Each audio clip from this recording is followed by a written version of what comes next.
말씀의 본문은 요한복음 18장 1절에서 11절입니다. 설교의 제목은 예수님처럼 담대하게 두 번째입니다. 네, 오늘 우리는 종려주일을 기념하며 예배를 드리고 있습니다. 자, 스가랴서 9장 9절 함께 같이 봉독합니다. 시온에 따라 크게 기뻐할지어다 예루살렘에 따라 즐거이 부를지어다. 보라, 내 왕이 내게 임하시나니 그는 공의로우시며 구원을 베푸시며 겸손하여서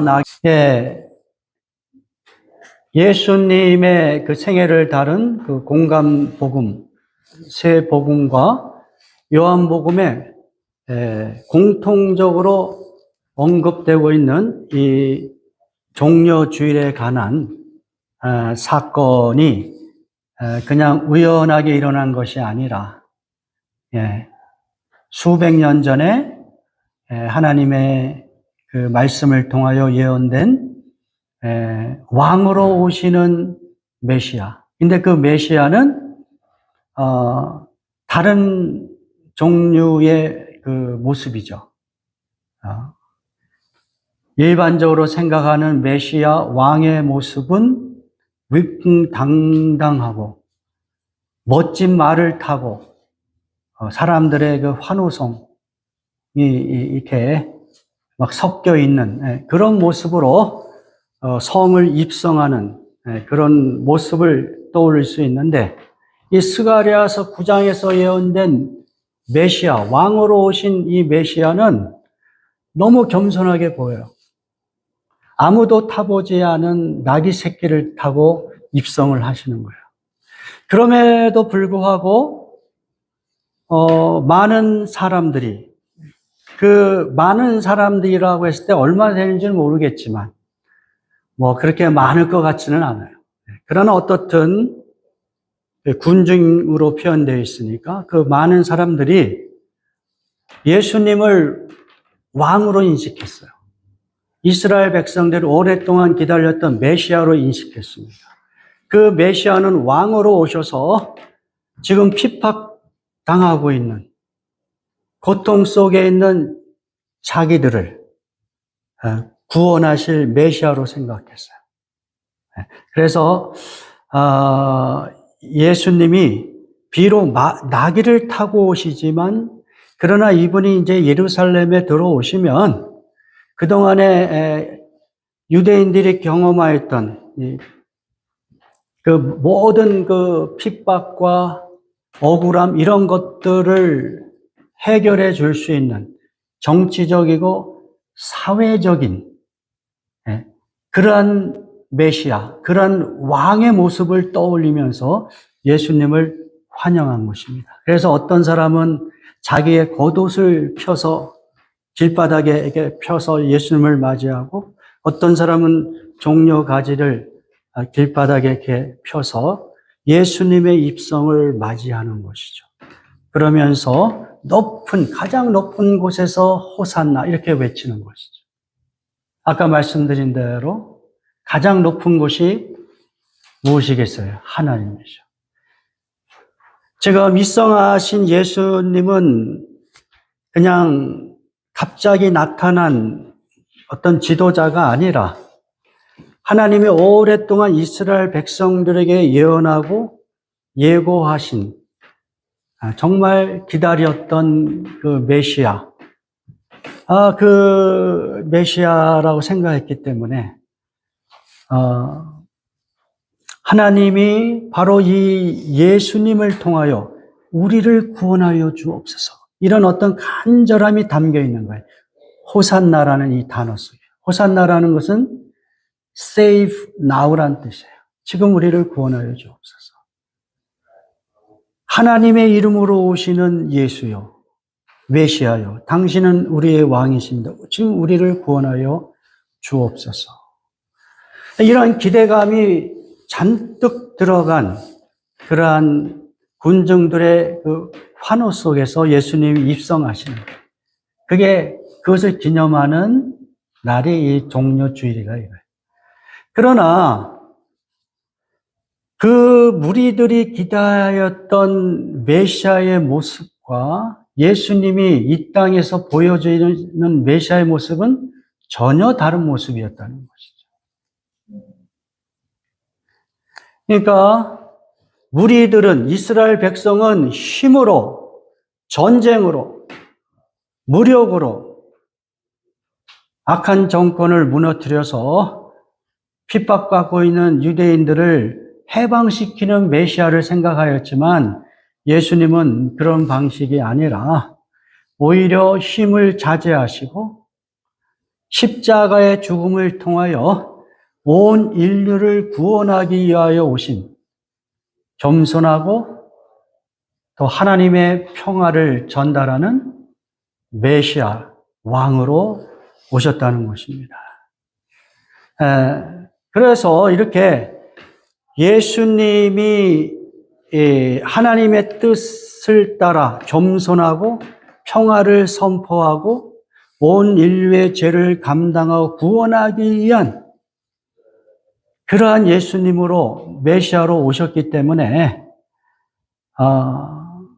전혀 다른 그 어떤 기대감을 갖고 예수님을 환영하는 그 사람들은 이제 며칠이 지나면 예수님을 오히려 저주하고 십자가에 못 박으라고 이렇게 외치게 되는 것입니다. 그래서 예수님이 예루살렘에 들어오시는 그 순간부터 이제 십자가에 못 박혀 돌아가시기까지 예수님은 여러 가지 십자가에 못 박혀 돌아가시는 것입니다. 그래서 우리는 오늘 종려주일을 시작으로 이번 주 토요일까지 전통적으로 고난주간이라는 그러한 명칭을 가지고 예수님의 고난받으심, 죽으심 이런 것들을 묵상하면서 한 주간을 보내기를 원하는 것입니다.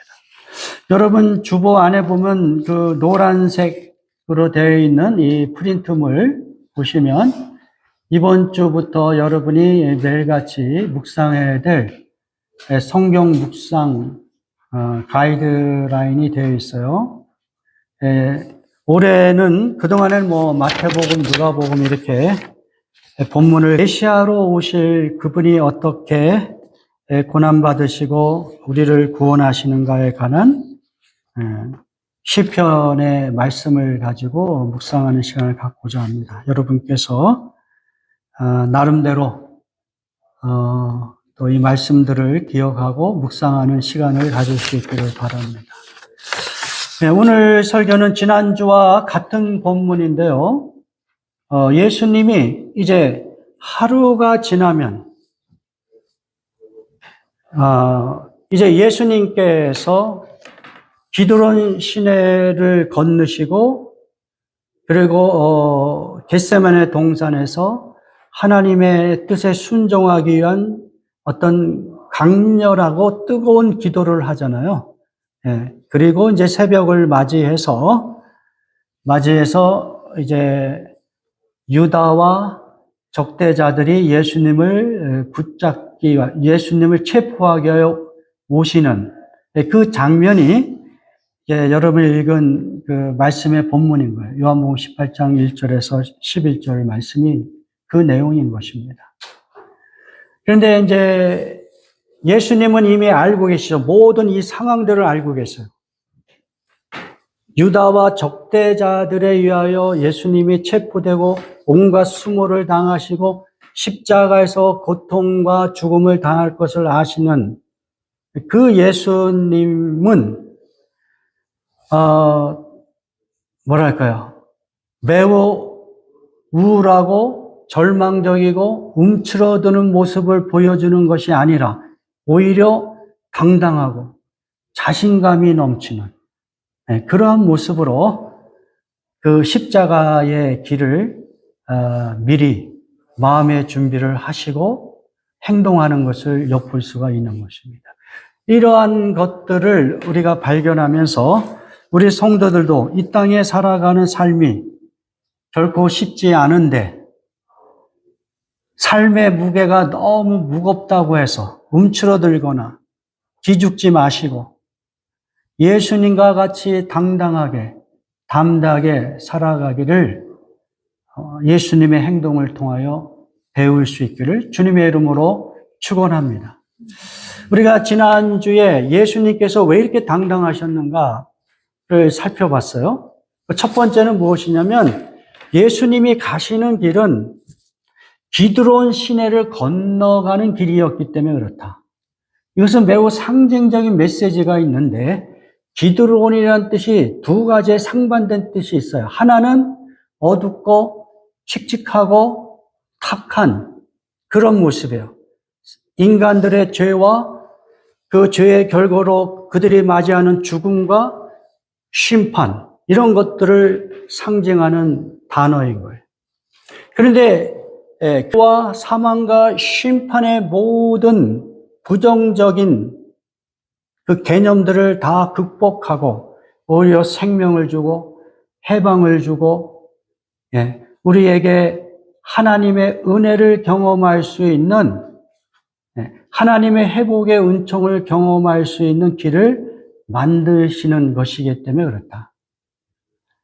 그리고 이 기드론이라는 그 또 다른 내용이 바로 그것을 이야기해 주고 있어요. 또 다른 그 의미가 뭐라 그랬어요? 백향목의 시내다. 백향목이 자라나는, 풍성하게 자라나는 곳이 그런 의미를 갖고 있는 그 단어가 기드론이라는 단어라는 것이죠.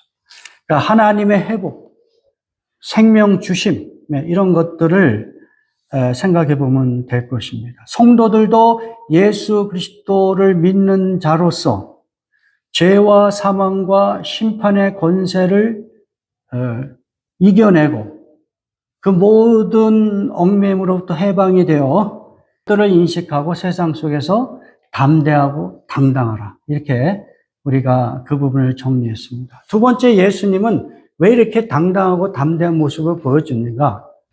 예수님은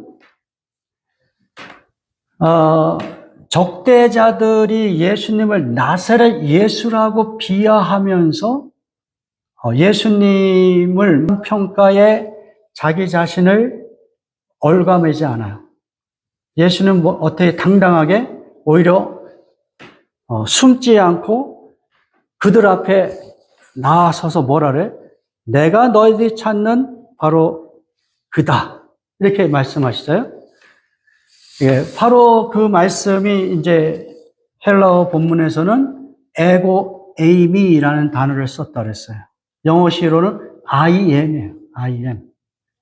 이 I am이라는 단어는 출애굽기 3장에서 여호와 하나님께서 자기 자신을 무엇이라고 부를 것인가를 이야기했을 때 에고 에이미라는 단어를 썼다는 거예요.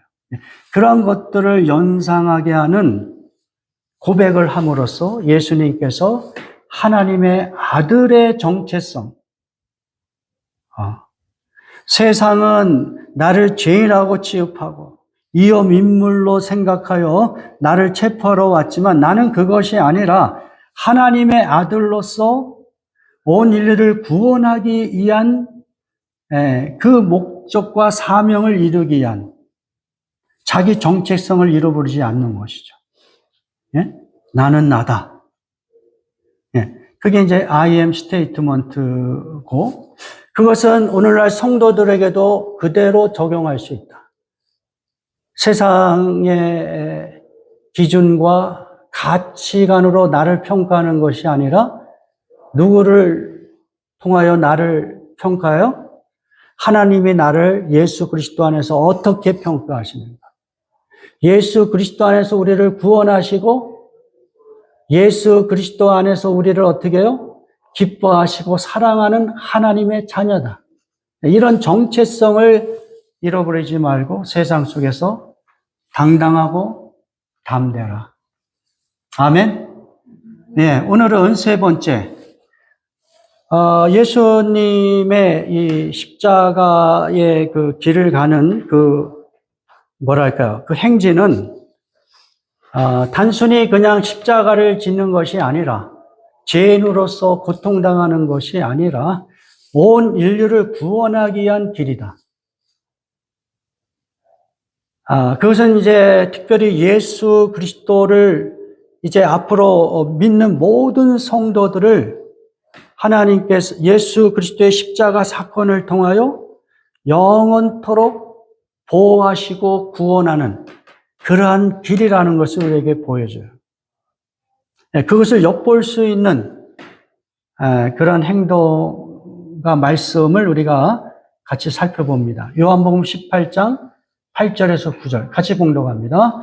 예수께서 대답하시되 너희에게 내가 그러니라 하였으니 나를 찾거든 이 사람들이 가는 것은 용납하라 하시니 이는 아버지께서 내게 주신 자 중에서 하나도 잃지 아니하였사옵나이다 하신 말씀을 응하게 하려 함이니라. 예수님께서 적재자들에게 자기를 숨기지 않고 오히려 자기의 모습을 드러내면서 내가 너희들이 찾는 바로 그다 라고 이렇게 이야기한 것은 누구를 보호하기 위한 것이에요? 제자들을 보호하기 위한 것이에요. 제자들은 너희들이 해를 끼치거나 제자들을 체포하지 말고 너희들이 찾는 사람은 나뿐이라는 것을 그들에게 각인시켜주고 그리고 제자들을 위험으로부터 보호하시고자 하는 예수님의 그 행동을 우리가 상상해 볼 수가 있습니다. 자, 여기에서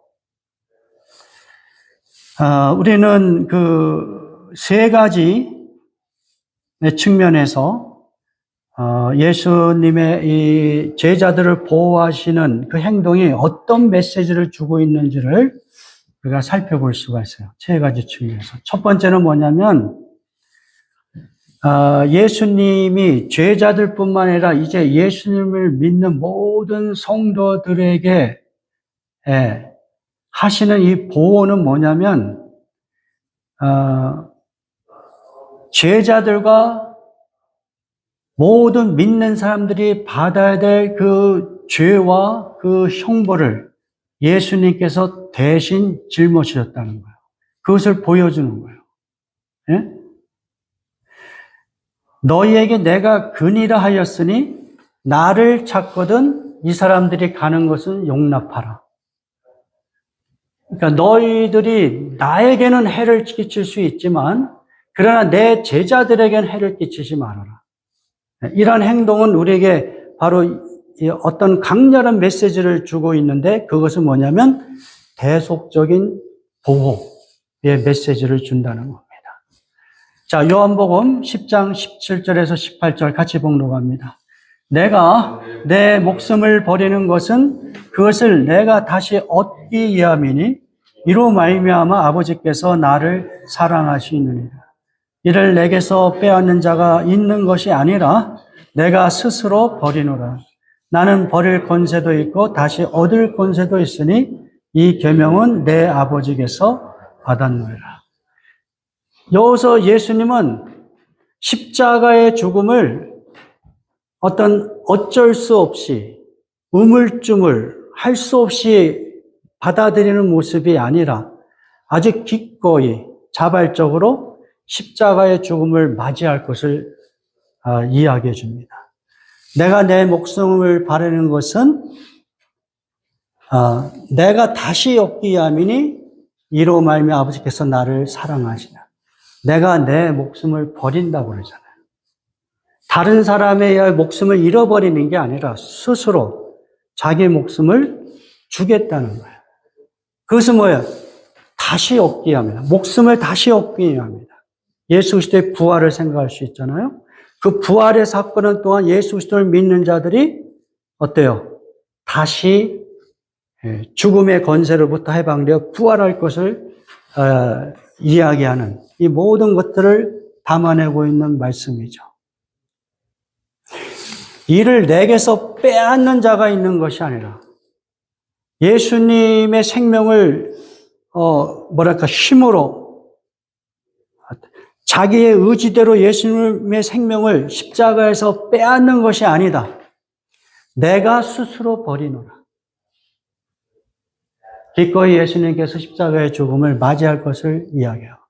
나는 버릴 권세도 있고 다시 얻을 권세도 있으니 이 계명은 내 아버지께서 받았노라. 전적으로 하나님의 구원의 방식이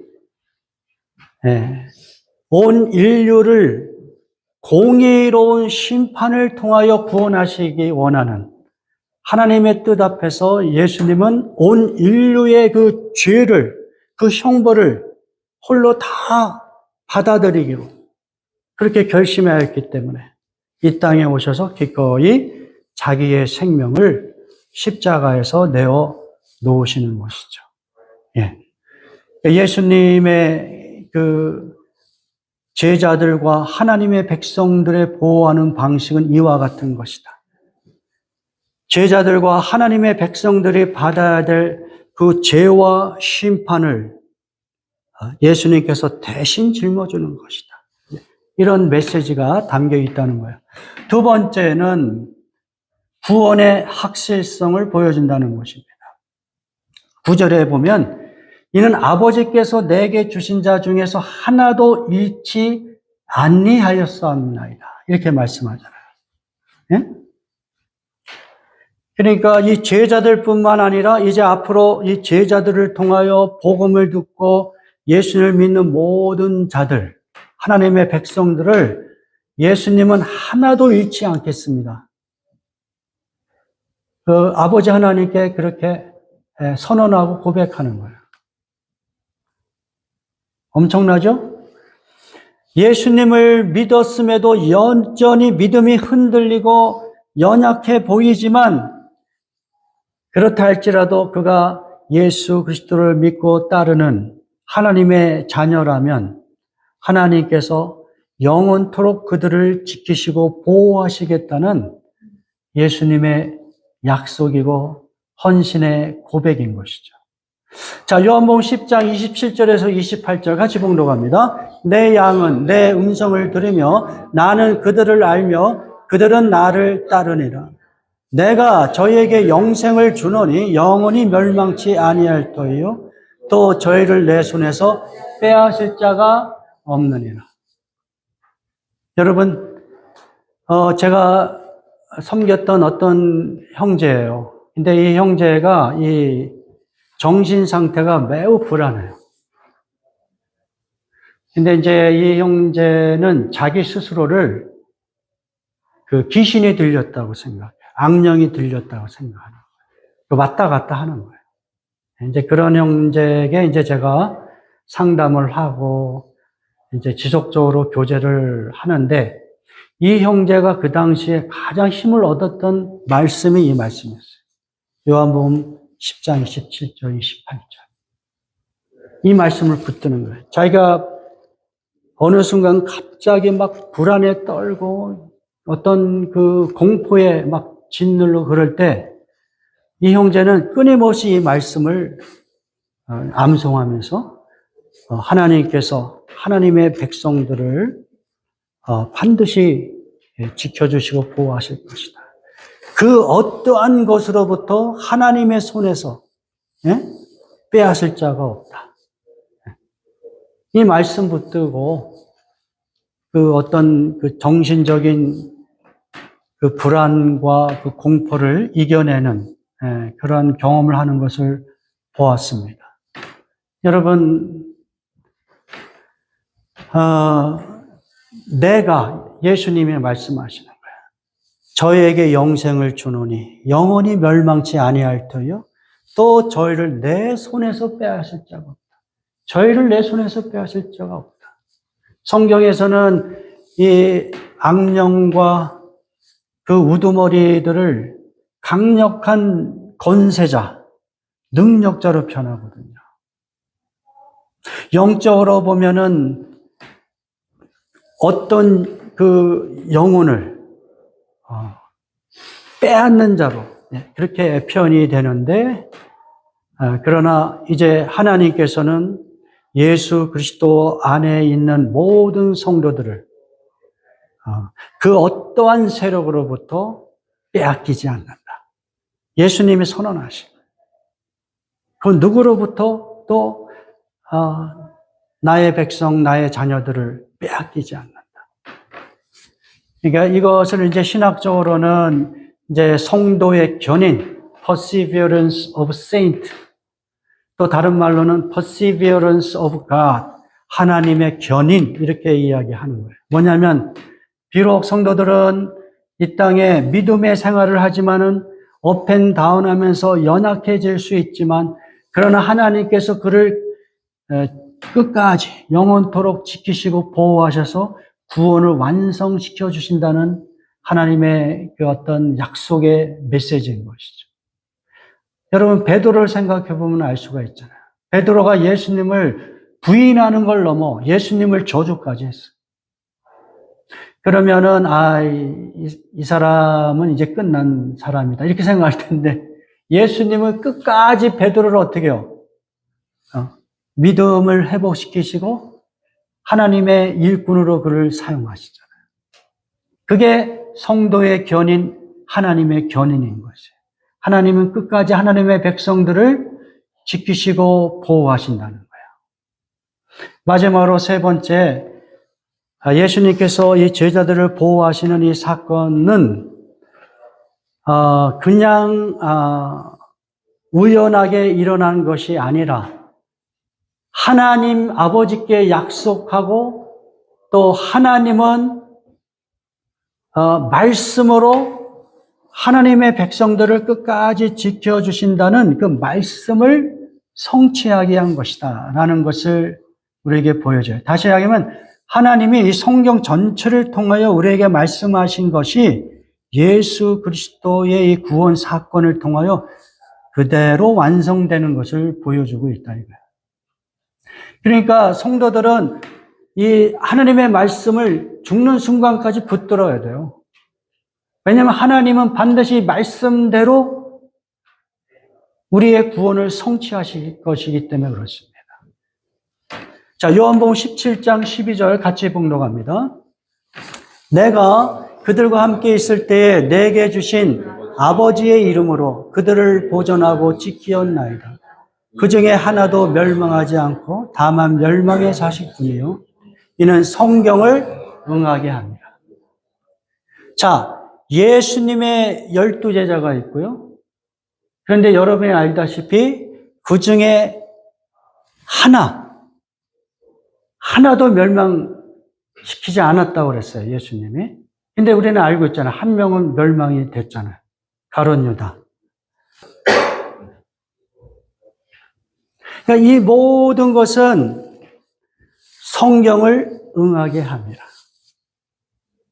하나님의 그 섭리 속에서 하나님의 그 구원, 그 사역 속에서 하나님의 백성들을 구원하는 것은 단순히 우연하게 이루어지는 것이 아니라 오랫동안 창세 전부터, 에베소서 1장에 의하면 예수 그리스도 안에서 창세 전에 너희들을 구원하셨다. 이런 표현이 나오잖아요. 성부, 성자, 성령 안에서 하나님, 그냥 우연하게 발생한 사건이 아니라 신구약에서 약속하신 말씀대로 그대로 성취하는 것, 그것이 예수 그리스도 안에서 구원받는 성도들의 그 구원의 여정이고 결말인 것입니다.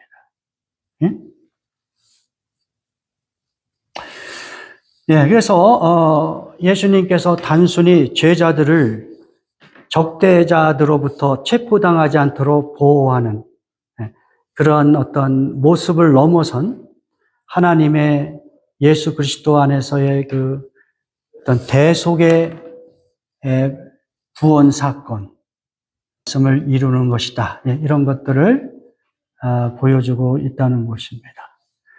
자, 이러한 사실을 성도들이 알고 믿고 있다면 이 땅에서 비록 어렵고 힘들지라도 어때요? 우리 무엇을 생각해 볼까요? 하나님께서 우리를 끝까지 지켜주신다. 내가 지금 여러 가지 형편으로 믿음이 식은 것 같고 그리고 흔들리고 있는 것 같지만 그러나 하나님께서 나를 끝까지 붙드실 것이다. 베드로의 실패를 하나님께서 다시 일으켜 세워서 그를 하나님의 백성으로 삼으신 것 같이 결코 우리들도 중간에 예수님 믿고 그냥 사그라지는 어느 한때 예수님 뜨겁게 믿고 따르고 헌신했던 그리고 남은 인생은 그냥 사그라지는 그런 인생이 아니라 언제든지 예수 그리스도 안에서 회복되는 인생. 그래서 그 말년이 어때요? 끝까지 우리 하나님을 의지하고 하나님께 영광을 돌리는 그러한 어떤 삶을 살 수 있다라는 그 확신으로 여러분이 이 땅에서 기죽지 마시고 당당하시고 담대할 수 있기를 주님의 이름으로 축원합니다. 예, 마지막으로 예수님은 힘을 강력한 방식으로 사용할 수 있지만 오히려 그 힘을 자제하심으로 그분의 어떤 담대하심을 드러냅니다. 요한복음 18장 10절에서 11절 같이 보도록 합니다. 이에 시몬 베드로가 칼을 가졌는데 그것을 빼어 대제사장의 종을 쳐서 오른편 귀를 베어버리니 그 종의 이름은 말고라. 예수께서 베드로더러 이르시되 칼을 칼집에 꽂으라. 아버지께서 주신 잔을 내가 마시지 아니하겠느냐 하시니라. 예. 예수님은 기꺼이 적재자들에 의하여 체포당하기를 원하시고 왜냐하면 그 길이 온 인류를 구원하는 길, 하나님의 뜻에 순종하는 길이기 때문에 그렇습니다. 그러므로 그 길을 가기 위하여 예수님이 해야 될 일은 무엇입니까? 힘을 자제하셔야 되는 거예요. 지금까지 보여주신 예수님은 엄청난 힘을 사람들에게 보여줬어요. 예? 죽은 자를 살리시잖아요. 악령 군대에 잡힌 사람을 정말 수천 마리 되는 악령을 쫓아내시고 무리를 걸으시고 오병이어의 기적을 베푸시고 예수님이 보여주신 능력은 엄청납니다. 그러한 능력을 사용하지 않으세요. 왜? 십자가의 길을 가야 되니까. 그러나 그러한 그 예수님의 길을 충분히 이해하지 길을 칼로 베어버리잖아요. 무력으로라도 어떻게든 이 어려운 상황을 극복하고 예수님을 지켜주고 싶은 그런 모습이죠. 그러나 예수님은 칼을 칼집에 꽂으라. 아버지께서 주신 잔을 내가 마시지 아니하겠느냐. 오늘 성도들의 삶도 마찬가지예요. 때로는 여러분이 갖고 있는 엄청난 힘을 자제해야 될 때가 있어요. 그게 뭡니까? 칼을 칼집에 꽂으라. 여러분 따라해 주시기 바랍니다.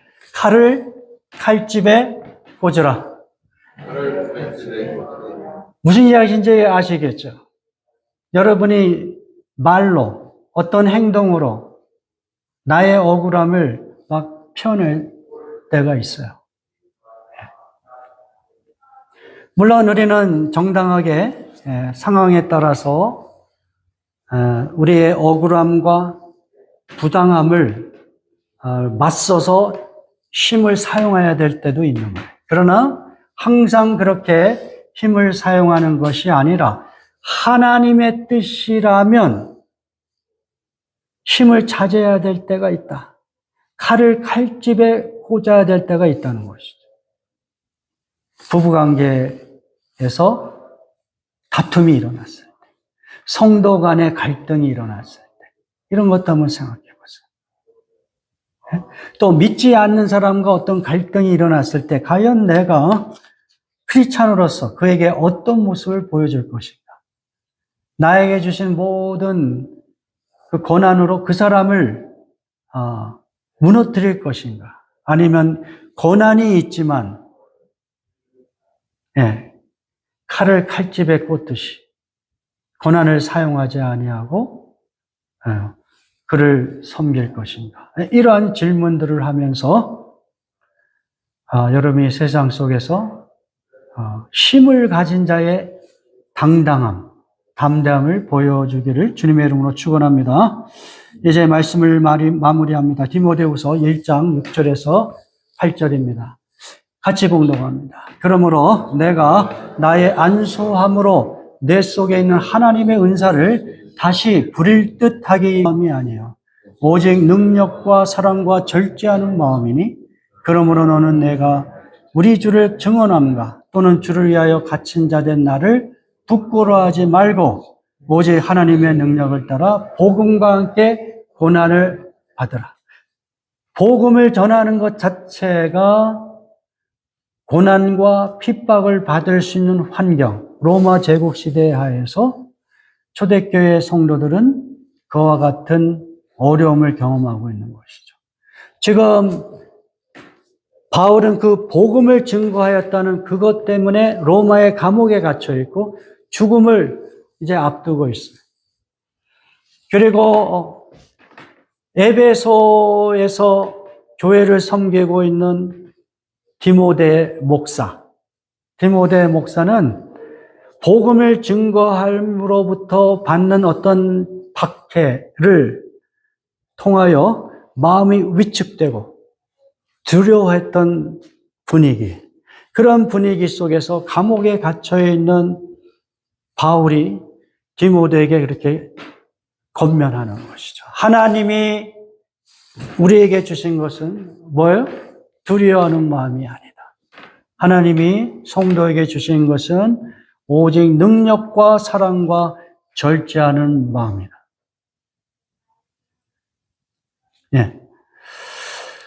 지금 복음을 증거하는 것 때문에 이러한 권면을 하고 있는 바울은 감옥에 갇혀 있어요.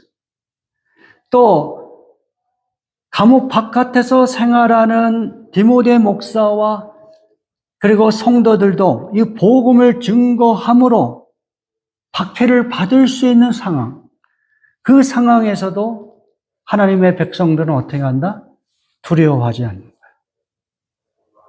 그리고 그 복음을 증거함으로 받을 수 있는 그 박해와 고난을 기꺼이 받아라. 뭡니까? 두려워하지 말아라. 담대하라. 너희들의 살아가는 형편은 매우 힘들고 어려울지라도 하나님께서 하나님의 그 복음을 선포할 수 있도록 능력을 주시고 사랑을 주시고 절제하는 마음을 주신다. 그 하나님의 그 선물을 통하여 세상 속에서 두려워하지 말아라. 담대하라. 당당하게 살라. 그렇게 권면하고 있는 것입니다. 예수님이 십자가의 길을 가기 위하여 당당하게, 담대하게 그 길을 걸어가셨듯이 우리 성도들도 이 땅에서 예수님의 모습을 상상하면서 예수님의 그 걸어가신 길을 상상하면서 여러분의 살아가는 하루, 여러분의 인생이 기죽지 않고 두려워하지 않고 오히려 당당하고 담대하게 살아갈 수 있기를 주님의 이름으로 축원합니다. 우리 다 같이 기도하겠습니다.